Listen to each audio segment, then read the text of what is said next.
शुभ रात्रि, शुभ संध्या। आप देख रहे हैं झीलों की नगरी उदयपुर का खूबसूरत दृश्य। रात की 10:30 बज चुकी है और देखिए ठंडी ठंडी लहरें। जहां दिन भर उमस रही, आज बरसात तो एक बूंद भी आज नहीं आई। बरसात का इंतज़ार करते रहे, लेकिन बरसात की जब मर्जी होगी, जब आएगी।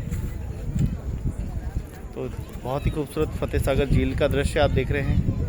शाम को यहाँ हज़ारों लोग टहलने के लिए, शुद्ध हवा के लिए, आनंद के लिए आते हैं। चलो, तो देखिए यहाँ पर लेमन टी, चाय, सभी को रोज़गार मिले। उदयपुर का सिर्फ और सिर्फ फतेह सागर ऐसा झील है जहाँ पर इतनी बड़ी संख्या में चहल पहल रहती है। यहाँ पर लोग एंजॉय करते हैं, जो कि रात को 11-12 बजे तक यहाँ पर लोग बैठते हैं आराम से कुर्सियों पर। ठंडी ठंडी हवाओं का आनंद, सादगी। 10 बजे तक पुलिस भी रहती है, खास करके रविवार को 11 बजे तक, और शनिवार रविवार दोनों 11-11 बजे तक अक्सर रहते हैं, 1 घंटे ज़्यादा। फिर उसके बाद सुबह 6 बजे वापस पुलिस वाले आ जाते हैं, क्योंकि मॉर्निंग वॉक के लिए लोग आते हैं, तो इससे कोई एक्सीडेंट ना हो उसके लिए आते हैं। तो काफ़ी अच्छा, झीलों की नगरी का काफ़ी अच्छा दृश्य है।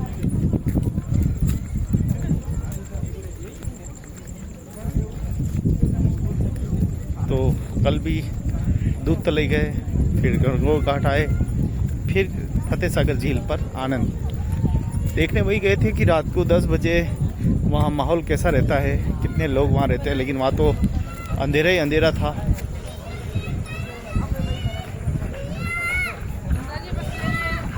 तो काफ़ी अंधेरा था वहाँ पे।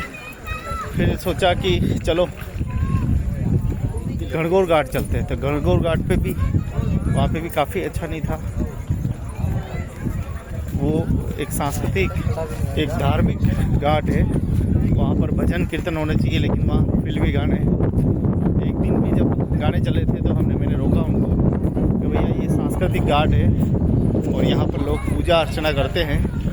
यहाँ पर ये कोई लवर्स पॉइंट नहीं है। तब लोगों ने बंद किए और श्री कृष्ण जी के भजन चले। तो कुल मिलाकर बदलाव तब होगा जब हम लोगों को समझाएंगे कहाँ क्या बोल रहे हैं। यहाँ गाइए, फतेह सागर पे आप एंजॉय कीजिए।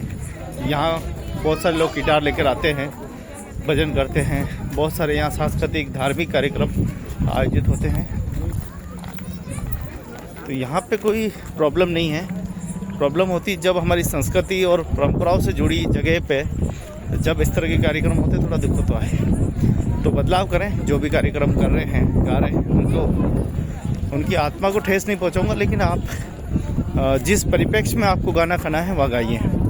होता क्या है कि किसी को भिंडी की सब्ज़ी खानी है और आप उसके सामने कुछ अलग सब्ज़ी रख देंगे तो वो खाएगा नहीं। तो इसी प्रकार से संस्कृति परंपरा है, वो होती है जहाँ जिस परिप्रेक्ष्य में जो गाना है वो गाइए। तो बड़ा ही खूबसूरत फतेह सागर है। अभी मैंने बहुत सारे लोगों को बात करते सुना, बहुत सारे इवेंट करने की प्लान कर रहे थे। बड़ा प्रोग्राम कैसे हो सकता है, प्रतिभा को कैसे हम लोगों के सामने लेकर आएँ। लोग विचार करते हैं, एक बात तो है। लोग मूल्यांकन करते हैं, विचार करते हैं, एनालिसिस करते हैं, और ये करना भी चाहिए। तो आत्मा की शुद्धि, भावनाओं की शुद्धि जब रहेगी, हम जब काम में बने रहेंगे, अपने अपने काम में बने रहेंगे, फालतू दिमाग न लगाएंगे। आपसी संघर्ष तो कभी ख़त्म होने वाले नहीं हैं। ये संघर्ष तो हमेशा ज़िंदा रहेंगे। ये तो न तो राजा महाराजा ख़त्म कर पाए, न देवता ख़त्म कर पाए, न तो ये संघर्ष हमेशा रहने वाला है। संघर्षों का हालात का सामना करते हुए हम कैसे हम यहाँ निकले, वो हमें सोचना होगा।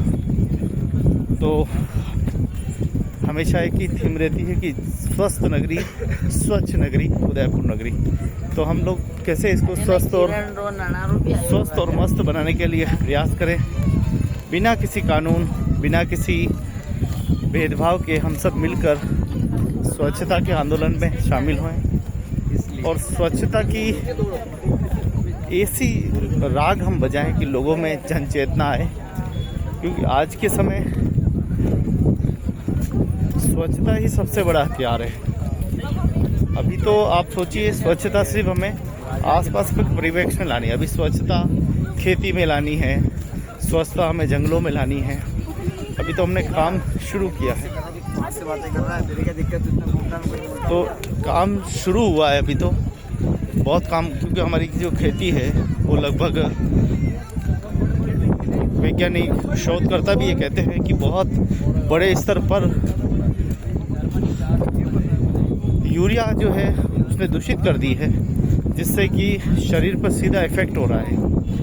किडनी का ख़त्म हो जाना, किडनी फेल होना, छोटी छोटी उम्र में ही बीमारियों का जकड़ रहना, तो कहीं न कहीं बीमारियों का ऐसा लग रहा है कि यूरिया से बहुत ज़्यादा हो रहा है। तो अभी हम लोगों को उस पर काम करना तो अभी बाकी है। एक बार हम स्वच्छता के इस आंदोलन को चलाएं और घर पे सफाई, घर के आसपास में सफाई। किसी का प्लॉट सीज करने की आवश्यकता नहीं है, बस प्लॉट वाले अपनी जिम्मेदारी रखें, बाउंड्री बनाएं, उसको अच्छा गार्डन डेवलपमेंट करें, अच्छे पेड़ लगाएं, तो जिससे कि प्रकृति शुद्ध रहे, आसपास का पर्यावरण भी शुद्ध रहे। इतना सा तो काम करना है। आप अच्छे सुंदर सुंदर पेड़ लगा दीजिए, कोई उसके अंदर गंदगी कीचड़ नहीं फेंकेगा। बहुत सारे कमेंट्स आए थे, प्लॉट हमने खरीदा है, हम मालिक हैं। अरे भाई, कोई मालिक नहीं, सरकार मालिक है। गाड़ी हम खरीदते हैं 10-12 लाख की, लेकिन हम मालिक नहीं रहते, उसकी भी सरकार ही मालिक रहती है। गलत तरीके से चलाओगे तो कैसे सीज कर लेते हैं। के सारे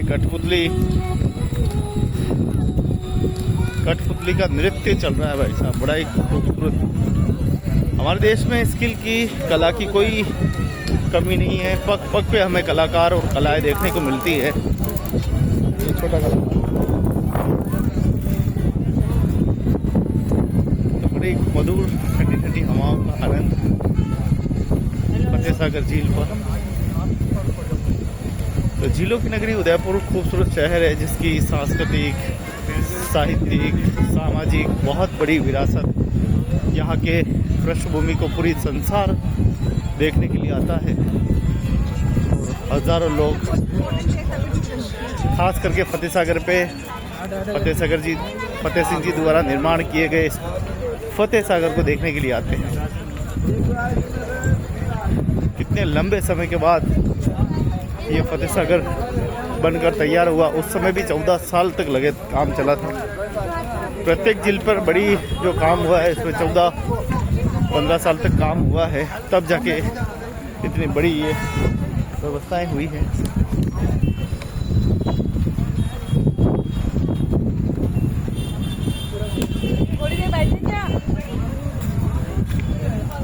तो पधारो हमारे देश उदयपुर, मेवाड़ खूबसूरत, पधारो हमारे देश झीलों की नगरी।